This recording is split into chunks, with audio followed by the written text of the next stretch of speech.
In the last few minutes, the Israeli military has said one of its aircraft hit an ambulance in Gaza.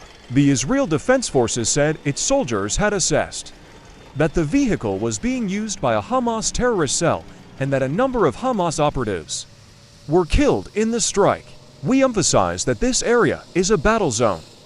The statement reads, "Civilians in the area are repeatedly called upon to evacuate southwards for their own safety." The IDF said it intended to release more information on the incident. "We have information which demonstrates that Hamas's method of operation is to transfer terror operatives and weapons in ambulances." Earlier, there were reports of a blast outside Al-Shifa Hospital in Gaza City. Footage, verified by our colleagues at BBC Verify, shows a damaged ambulance and a number of injured people lying outside the hospital. The IDF does not make clear in its statement whether it's talking about the same incident. The head of the World Health Organization has said he is utterly shocked by the reported blast outside Al-Shifa Hospital in Gaza City.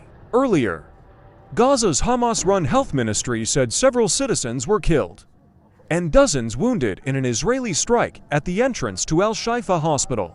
The Israeli military has since said it hit an ambulance being used by a Hamas terrorist cell, but didn't clarify if it was outside Al-Shifa. It said it intended to release more information on the incident.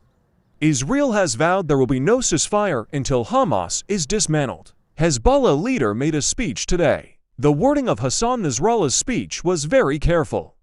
It is praising that attack, but saying that it was entirely the work of the Palestinians. The other things that stood out was him saying it exposed the weakness of Israel's defense. I have to say, he's right on that one. This was the biggest security defense and intelligence failure in 50 years in Israeli history. And the third thing that struck me was Nasrallah praising the attacks by militias in Iraq and Syria, Iranian-supported militias, on U.S. bases. And that's one of the areas where it's feared that this whole situation could spin out of control, because the U.S. has already warned Iran to rein in those militias, to stop attacking isolated U.S. bases that are primarily fighting the Islamic State group, but have been coming under drone attack.